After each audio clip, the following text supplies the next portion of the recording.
¿Qué requiere el ingeniero geotécnico para poder hacer las cosas bien? Para que el ingeniero estructural tenga las cosas bien, para que el proyecto salga bien, para que todo esto que estamos hablando tenga sentido y podamos controlar la mala respuesta que ha existido en muchas edificaciones en los últimos terremotos. No estamos inventando nada. Ustedes han vivido esta época y han visto todo lo que ha ocurrido en muchas partes del mundo. Ojo que no es específicamente porque hubo un terremoto en México o en Ecuador, es que ocurrieron cosas también terribles en Nueva Zelanda, en Australia. O sea que en muchos sitios ha habido comportamientos erráticos debido a un mal manejo de la interacción del sistema suelo-cimentación. Y en muchos casos también ha habido una respuesta excelente. Entonces, ¿cómo puedo yo garantizar que lo que ha salido bien siga saliendo bien y lo que no ha salido tan bien podamos mejorarlo? Bueno, lo primero que requiere el geotécnico es, bueno, ¿dónde va este proyecto? No es que, mira, este estudio técnico es de la calle de al frente. No te preocupes que esta es la calle de al frente. Mira, eso ahí mismito. Tú pasas ahí, das 10 pasos y llegas a la calle al frente. No, eso tiene que acabarse. ¿Ok? Les puedo hablar de experiencias personales, de caminar 10 pasos y conseguirme una arcilla sumamente plástica de solo caminar 10 pasos que no se detectó en la perforación de apenas 3, 4 metros atrás. ¿Ok? De manera que esto de que el proyecto, de que el estudio técnico es de la calle de al frente o de la calle de al lado, esto tiene que acabarse. Esto es un problema muy serio. Esto no es nuevo ni nada. Esto tiene años, este problemón que seguimos teniendo en todas partes del mundo. Esto tampoco es localizado. Esto es algo bastante universal. ¿Eh? El código de diseño que voy a utilizar. ¿Cuál es el código de diseño que voy a utilizar? Esto también es importante porque resulta que en los últimos años ha habido presencia importante de ciertos códigos. Colombia hizo un aporte interesante con la NSR 2010 en el área de diseño. El CTE de España es una excelente referencia para diseño de cimentaciones y elementos de contención lateral. La norma chilena tiene muy buena información, la norma mexicana de igual manera. Hay muchos códigos que ya han venido avanzando mucho en el área de diseño. Todavía hay unos vacíos enormes por el mismo divorcio que veíamos hace un momento entre el geotécnico y el estructural, un problemón. Pero las normas han seguido avanzando, afortunadamente se ha tratado de lograr la integración, todavía como les digo, hay problemas, hay unas que nos han logrado, por ejemplo, el Eurocódigo está una armonía perfecta desde el Eurocódigo 0 hasta los últimos Eurocódigos. El Eurocódigo 7, que tiene que ver con geotecnia, con diseño de cimentaciones, está perfectamente alineado con el Eurocódigo 2 de diseño de hormigón armado, con el Eurocódigo 3 de diseño de estructuras de acero. Cuando nos vamos a la ASHTO de Puente, eso está perfecto. Eso son entre 1700 y 1800 páginas, donde está absolutamente todo integrado para lo que sería el área de diseño de puente. Está perfectamente sincronizado y es un código que literalmente está orientado a que todo tenga la misma filosofía. Pero muchos proyectos, el ingeniero se consigue con el problema, oye, mi edificio es por método de estado límite y yo diseño aplicando estado límite de agotamiento resistente y llego a la cimentación y aplico ASD. ¿Y cómo es esto? Ya vamos a hablar de eso. Ya les voy a mostrar un poco de esto. A partir del código, nosotros fijamos objetivos de desempeño. Y cada vez que yo digo desempeño, todo el mundo piensa en un pushover, en un análisis dinámico no lineal. Sí, estamos claros. Eso es desempeño sísmico, respuesta dinámica. Eso es para hacer lo que sería un análisis de desempeño ante una amenaza sísmica. Eso está perfecto. Ya va, pero es que las edificaciones ante cargas estáticas también manifiestan un desempeño. Yo no puedo tener una edificación que tenga un asentamiento diferencial no permisible que me tenga grietadas las paredes porque no cumplí con el desempeño desde el punto de vista estático. Entonces, los objetivos de desempeño tienen un componente estático o de deformaciones a largo plazo y un componente dinámico o de amplitudes de deformaciones. A partir de allí, yo fijo un criterio de aceptación y de rechazo para poder saber si voy bien o no estoy tan bien y en función de la amenaza considerada. Bueno, en algunos casos el problema será sísmico, en otros casos será viento, en otros casos será arcillas expansivas, en otros casos será licuación y vendrá acompañado con terremotos, obviamente. En otros casos será simplemente un edificio que tengo al lado que me está generando una sobrepresión. En otros casos será la presencia de un talud, pero siempre tendré una amenaza y a partir de allí tengo que estar revisando el código que aplique, la filosofía de diseño de la cimentación que aplique y así sucesivamente. Debo describir la edificación. No se vale, no se vale. Mira, vamos a hacer este estudio técnico para 4 niveles, pero el día de mañana yo creo que puede ser de 6. porque si logramos vender la suficiente cantidad de oficinas, vamos a meterle 2 niveles más a este edificio. Eso es otro problema típico en la práctica. No, el edificio de 6 niveles no se comporta igual a un edificio de 4 niveles. Me voy un poco más allá. Un periodo de duración promedio de una estructura pórtica de 4 niveles está alrededor de 0.4 segundos, convencional, regular. Si nos vamos a 2 niveles más, son 0.6 segundos.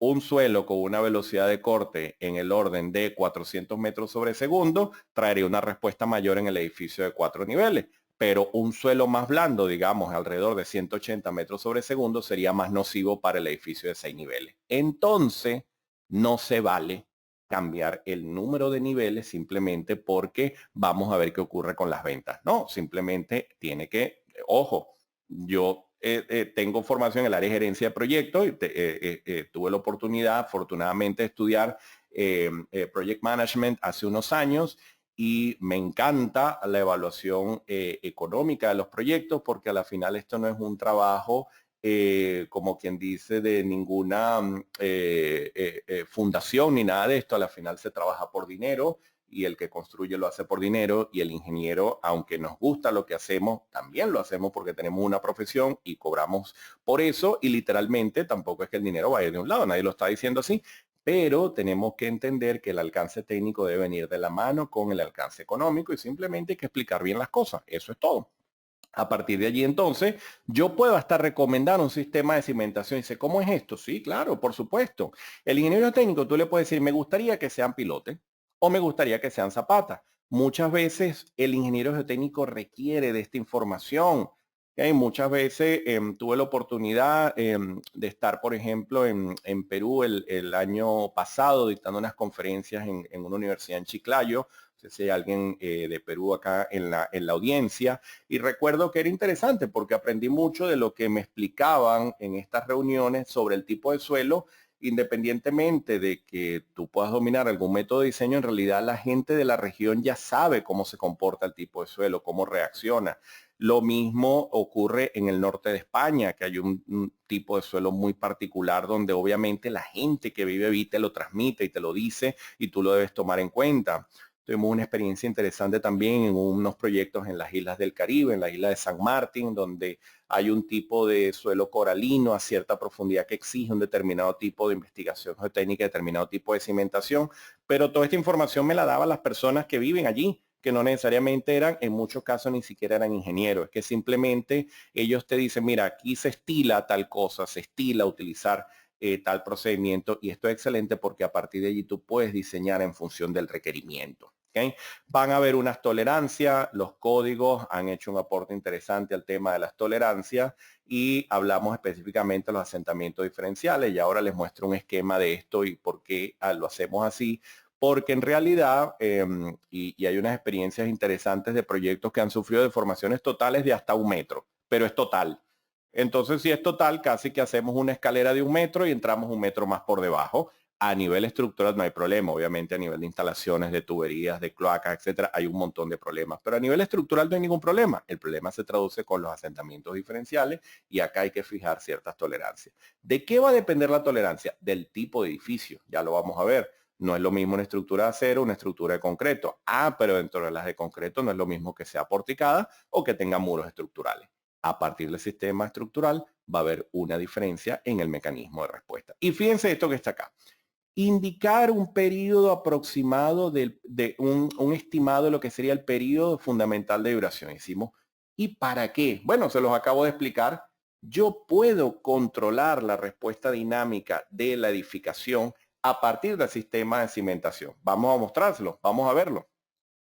Todo el mundo habla de resonancia, a la gente le encanta hablar de resonancia, pero es que resonancia es un mecanismo de respuesta donde se produce una maxificación de efecto. Obviamente la resonancia más crítica es aquella que no se controla, donde las amplitudes se salen de los rangos esperados, donde ocurren daños estructurales. Eso es resonancia, lo tengo bastante claro.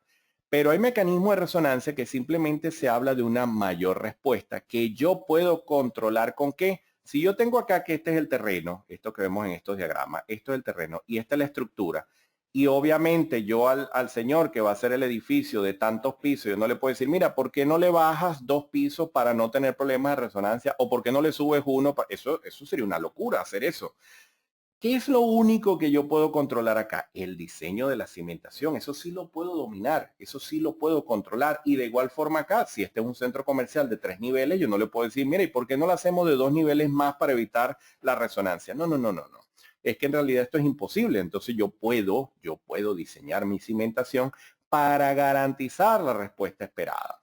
¿Por qué? Porque yo sé que ante una determinada condición de rigidez, fíjense cómo se mueve este edificio para un determinado evento sísmico, es verdad, si se alinea la respuesta del terreno con la edificación a nivel de frecuencia, sí, ocurre un daño máximo. Si ahora me voy al edificio pequeño, fíjense que él está vibrando ante unas ondas que tienen una amplitud mucho menor que la amplitud de onda de este, porque es un suelo más rígido, llega un punto en el que si estas dos componentes se acoplan, ocurre un mecanismo de respuesta que es nocivo para esta.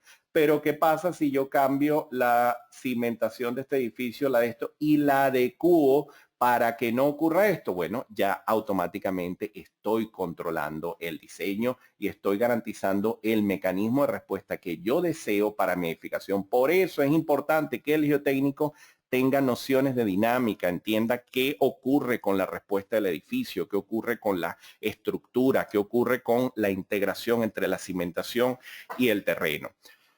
Yo siempre acostumbro a decir, el sueño de todo geotecnista es tener las cargas, porque es que de verdad yo he trabajado en el área geotécnica, en el área estructural, y recuerdo que cuando me tocaba revisar los estudios geotécnicos, mira, estamos en la fase de arquitectura, todavía no tenemos claro si el edificio es de acero o de concreto, pero necesitamos el estudio geotécnico. Entonces yo allí me pongo en los zapatos de los geotécnicos que dicen, claro, obviamente también ellos tienen que trabajar, ellos no pueden estar esperando 6 meses a que terminen el proyecto para entregar un informe geotécnico, hay que entenderlos.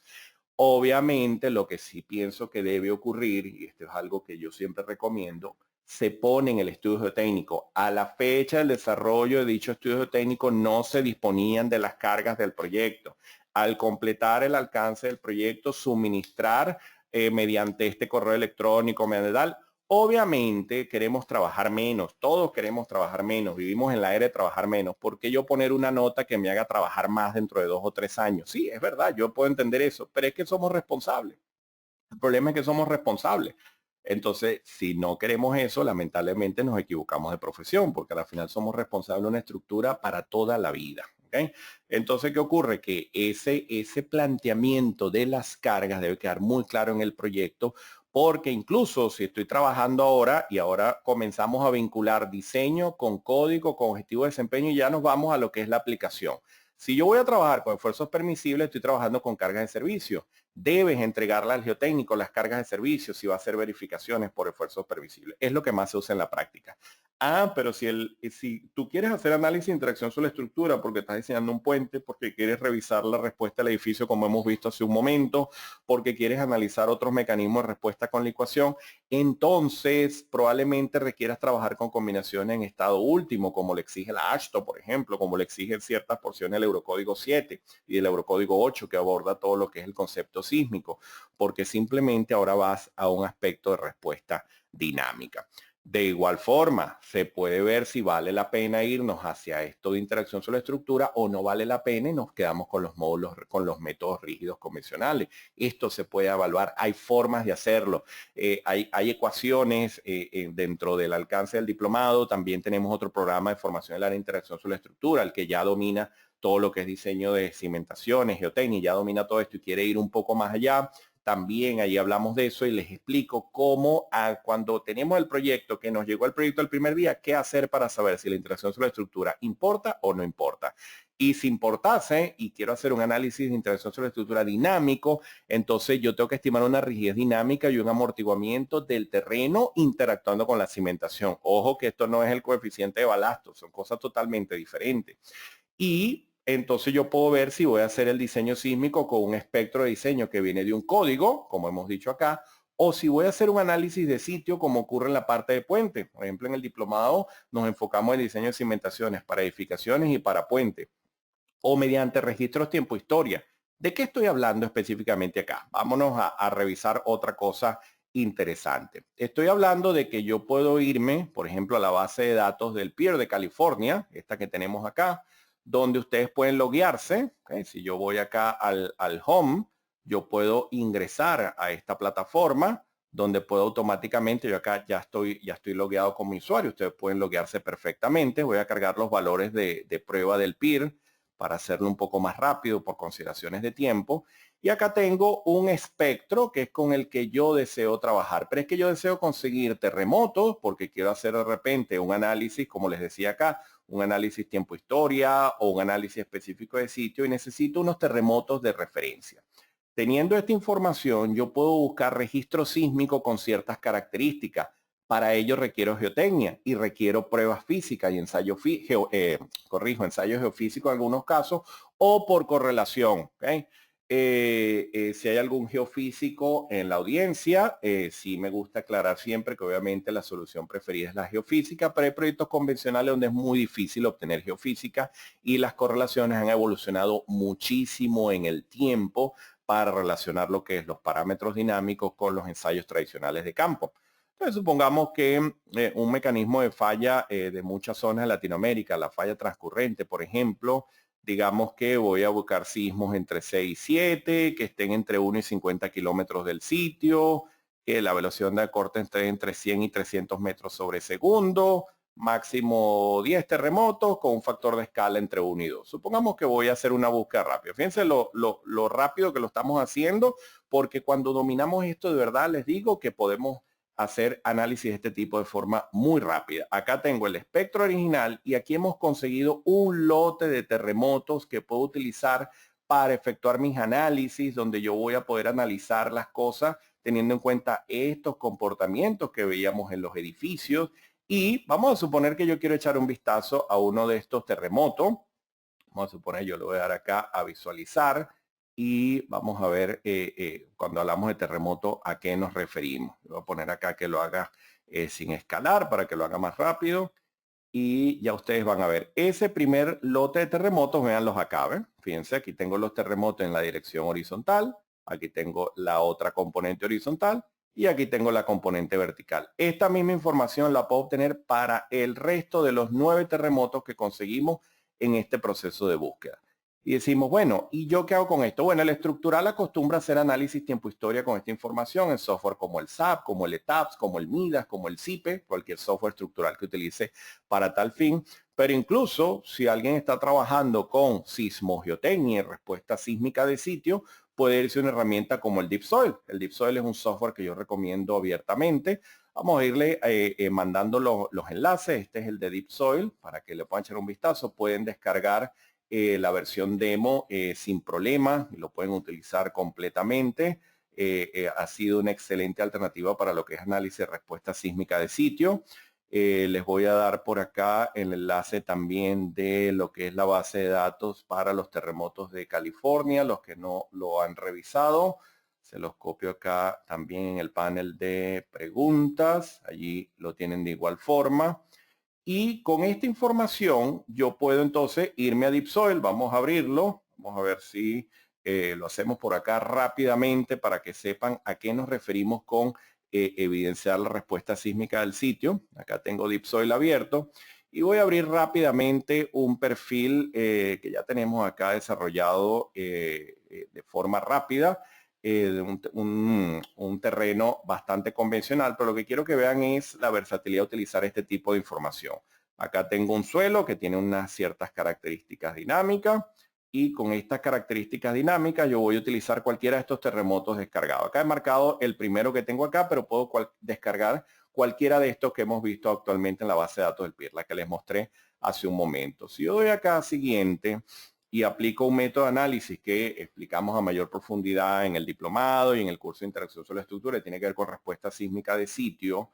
Si utilizamos este método, que ojo, en realidad sí, la matemática que hay detrás es bastante compleja, pero la aplicación la hemos logrado simplificar bastante para que esto sea de aplicación rápida. Yo tengo acá los terremotos con los que estoy trabajando, pero fíjense que tengo acá el espectro de respuesta de sitio.